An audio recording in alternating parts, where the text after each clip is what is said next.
5 ज्ञानेंद्रियां होती हैं, मतलब 5 सेंसेस, जिससे हम अपने सराउंडिंग की इंफॉर्मेशन लेते हैं। हम देखकर इंफॉर्मेशन लेते हैं, हम सुनकर इंफॉर्मेशन लेते हैं, हम स्मेल करके इंफॉर्मेशन लेते हैं, किसी भी चीज को चख कर इंफॉर्मेशन लेते हैं, या वस्तु को छू कर भी हम उसके बारे में जानकारी ले सकते हैं। मतलब केवल 5 प्रकार से ही हम इंफॉर्मेशन को ले सकते हैं, और इन 5 ज्ञानेंद्रियों में से 80% इंफॉर्मेशन हम लेते हैं अपने आँख से। अगर बाकी के 4 काम ना करें तो वो हमारी आँख ही है जो हमें डेंजर से बचाएगा। मतलब इतना ज्यादा इम्पोर्टेंट है हमारी ये आँख। आप कह सकते हो कि हमारे शरीर का one of the most important organ. देखिए, हमारा चैनल एक साइंस चैनल है जिसमें मैं आपको काफी इन्फॉर्मेशन देता हूँ आपके जीवन को आसान बनाने के लिए। और अगर मैं आपको ये ना बताऊं कि हमारी आँख काम कैसे करती है, ये देखती कैसे है, तो ये बिल्कुल भी न्याय नहीं होगा। इसलिए आज इस वीडियो में हम यही जानेंगे कि हमारी आँख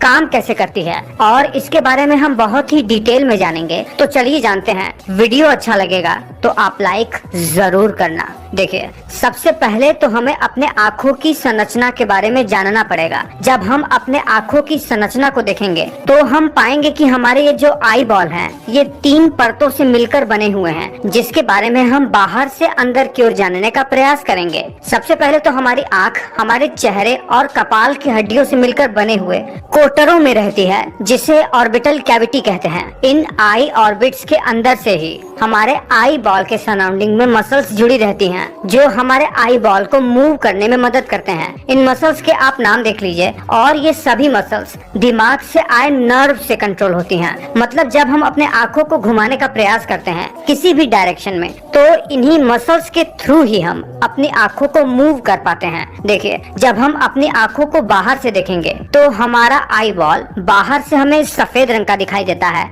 जहाँ पर मैं एरो से पॉइंट कर रहा हूँ, जो आँख का पोर्शन हमारे आई ऑर्बिट के अंदर रहता है, उसे स्क्लेरा कहते हैं। और यही स्क्लेरा बाहर की ओर आकर, मतलब आई बॉल के इंटीरियर पार्ट में थोड़ा सा कॉन्वेक्स शेप की हो जाती है, जिसे कॉर्निया कहा जाता है। ये बाहरी लेयर हमारे आई बॉल का फाइब्रस टिश्यू से बना रहता है। फिर इस स्क्लेरा से जब हम नीचे आते हैं, तब हम अपने आई बॉल के दूसरे लेयर को पाते हैं, जिसको कोरॉइड कहते हैं। ये कोरॉइड बहुत ही ज्यादा वेस्कुलर होता है, मतलब इसमें बहुत सारे ब्लड वेसल्स होती हैं। कोरॉइड लेयर हमारे आई बॉल में पीछे की ओर होता है, और यही कोरॉइड आगे आकर सीलियरी बॉडी के रूप में बदल जाता है, जिससे एक लॉन्गिट्यूडिनल डायाफ्राम जुड़ा रहता है, जिसे आइरिस कहते हैं। और इसी आइरिस के पीछे की ओर हमारे आँखों का लेंस होता है, जो कि एक लिगामेंट से इसी सीलियरी बॉडी से जुड़ा रहता है। जब हम अपने आई बॉल के दूसरे लेयर से अंदर की ओर जाएंगे तो हम पाएंगे अपने आई बॉल की तीसरी लेयर को, जिसे रेटिना कहते हैं। ये रेटिना भी 2 लेयर से बना रहता है। बाहर की ओर ये हाईली पिगमेंटेड लेयर से बना रहता है, जिसका काम होता है लाइट को ऑब्जॉर्ब करने का। और अंदर की ओर ये एक न्यूरल लेयर से बनी रहती है, जिसके अंदर कई सारे रिसेप्टर होते हैं, जो हमारे आँख से लाइट रेस को कैच करते हैं। अब देखिए, हमारे आई बॉल के भीतर लेंस के पीछे की ओर एक पारदर्शी और जेल लाइक सब्सटेंस भरा रहता है, जिसे विट्रियस ह्यूमर कहते हैं। इसकी वजह से ही हमारा आई बॉल शेप में रहता है, वो कभी पिचक नहीं पाता। और जहाँ पर मैं अभी एरो से पॉइंट कर रहा हूँ, यहाँ पर भी एक फ्लूइड भरा रहता है, जो कि हमारे आइरिस को और कॉर्निया को न्यूट्रिशन प्रदान करता है। इसे एक्वियस ह्यूमर कहते हैं। जहाँ पर मैं अभी हमारे आइरिस कहते हैं, यहाँ पर भी ये फ्लूइड भरा रहता है। देखिए, हमारे आई बॉल से पीछे की ओर हमारे दिमाग से निकलने वाली दूसरी क्रेनियल नर्व ऑप्टिक नर्व से आकर जुड़ी रहती है, जो कि हमारे आँख से आने वाले सिग्नल को हमारे ब्रेन तक ले जाती है, और हम किसी भी चीज को देख पाते हैं। तो चलिए, इंतजार किस बात का है, अब हमें ये जानना है कि हमारी आँख काम कैसे करती है, ये चीजों को देखती कैसे है। देखिए, जब हम अपने आँख को सामने की ओर से देखते हैं तो हम पाते हैं कि हमारी आँख एक सफेद रंग की बॉल है, जिसके बीच में एक गोल सा रंग बिरंगा संरचना है, जिसे आइरिस कहते हैं। और इस संरचना के बीच में भी एक गहरे काले रंग का छेद बना हुआ है, जिसे प्यूपिल कहते हैं। देखिए, इस रंग बिरंगे संरचना आइरिस का काम क्या होता है, ये हमारे प्यूपिल के आकार को घटाता बढ़ाता रहता है। होता ये है कि जब हमारे आँख को बहुत ज्यादा रोशनी मिलती है दिन के टाइम में, जब सूरज निकला रहता है या जब बहुत ज्यादा लाइट जलती रहती है, तब हमारे प्यूपिल का आकार ये आइरिस छोटा कर देता है ताकि कम से कम लाइट हमारे आंखों में आए और हमारे आंखों के रिसेप्टर जल ना जाए। और जब अंधेरा का टाइम होता है, जब हमें ज्यादा लाइट की जरूरत पड़ती है किसी भी चीज को देखने के लिए, तो हमारा प्यूपिल का आकार बड़ा हो जाता है। अब देखिए, जैसे ही किसी वस्तु से लाइट टकराकर हमारे प्यूपिल के अंदर आती है, तो वैसे ही लाइट की रेज सबसे पहले हमारे लेंस से जाकर टकराती है। देखिए, जिस वस्तु को हम देख रहे हैं, अगर वो वस्तु बहुत दूर की होगी तो लेंस क्या करेगा, उस दूर से आने वाले वस्तु के रेज को एडजस्ट करने के लिए अपने आप को फैला लेगा। और अगर जिस वस्तु को हम देख रहे हैं वो बहुत ज्यादा पास में होगी, तो लेंस अपने आप को सिकोड़ कर छोटा सा कर लेगा, जिससे वो वस्तु के रेज को रेटिना पर आसानी से बेंड कर पाए।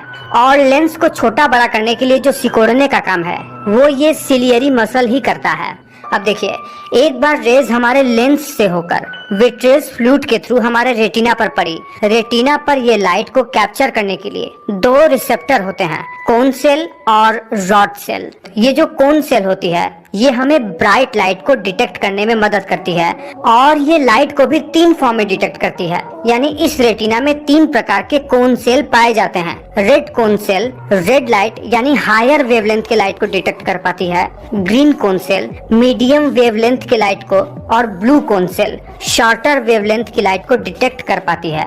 इसके अलावा हमारे रेटिना पर मौजूद दूसरी रिसेप्टर रॉड सेल हमें ब्लैक एंड व्हाइट को देख पाने में मदद करवाती है। रात के अंधेरे में जब कम लाइट होती है, उस समय ये हमें देखने में मदद करता है। अब देखिए, क्योंकि हमारी आंख आगे की ओर कर्व्ड होती है, इसीलिए जब भी कोई लाइट हमारे आंख में प्रवेश करती है, ये लाइट को बेंड कर देती है, जिससे जो भी इमेज हम देख पाते हैं, असल में वो हमारे रेटिना में अपसाइड डाउन बनता है, मतलब उल्टा बनता है। जब रेटिना पर किसी भी वस्तु का प्रकाश का किरण रेटिना पर पाए जाने वाले रिसेप्टर से कैच हो जाता है, तो उसके बाद ये इलेक्ट्रिकल सिग्नल में कन्वर्ट होकर हमारे ऑप्टिक नर्व के थ्रू हमारे ब्रेन में चले जाते हैं। लेकिन जितना साधारण शब्दों में मैं आपको ये बात बता रहा हूँ ना, ये बात उतना साधारण नहीं होता है। अगर मैं आपको डिटेल में बताने लगूंगा तो आप बहुत ज्यादा बोर हो जाओगे और ये बहुत ज्यादा कॉम्प्लिकेटेड भी है, इसीलिए साधारण भाषा में इसे समझने का प्रयास कीजिए। देखिए, अब चूंकि हमारे पास 2 आँख होती है, तो हमारी दोनों आँखों से ऑप्टिक नर्व ब्रेन के अंदर की ओर प्रवेश करती है, और जब ये ब्रेन में अंदर की ओर प्रवेश करती है, तब इनमें से कुछ ऑप्टिक नर्व आपस में एक दूसरे को क्रॉस करके अपोजिट साइड में चले जाते हैं और कुछ बिल्कुल अपने ही साइड से होते हुए ब्रेन के अंदर चले जाते हैं, जैसे अभी आप इमेज में देख रहे हैं। ऑप्टिकल नर्व का आपस में एक दूसरे के क्रॉस करने को ऑप्टिक कायाज्म कहते हैं। ऑप्टिक कायाज्म के वजह से ही हम अपने आँखों से बाइनोक्यूलर विजन कर सकते हैं, मतलब अपने दोनों ही आँखों से किसी एक चीज पर फोकस कर सकते हैं, 180 डिग्री के सराउंडिंग में देख सकते हैं, वो भी 3D में। जैसे ही ये नर्व ऑप्टिक कायाज्म को पार करते हैं, ये ऑप्टिक ट्रैक्ट कहा जाने लगता है और हमारे थैलेमस से जाकर मिल जाता है। देखिए, थैलेमस में जाने से पहले भी कुछ ऑप्टिक ट्रैक्ट ब्रेन के वॉरियस पार्ट में चले जाते हैं, जैसे ब्रेन स्टेम में और हाइपोथैलेमस वगैरह में। और ये फाइबर हमारे आँखों को मूवमेंट देने के लिए, हमें नींद आने के लिए, जो हमारी तीसरी आँख है, पिनियल ग्लैंड को एक्टिवेट करने जैसे चीजों में मदद करते हैं। लेकिन देखने के लिए मुख्यतः ऑप्टिक ट्रैक्ट थैलेमस में ही जाते हैं। थैलेमस सिग्नल को ब्रेन के वारियस पार्ट में भेज देता है, जैसे पैराइटल लोब और टेम्पोरल लोब जैसे जगहों पर, जहां पर वेस्टिबुलर सिस्टम के कॉम्बिनेशन के साथ ब्रेन कलर साइज के एक्यूरेसी के साथ हमें इमेजेस को 3D में देखने के लिए प्रोसेस करके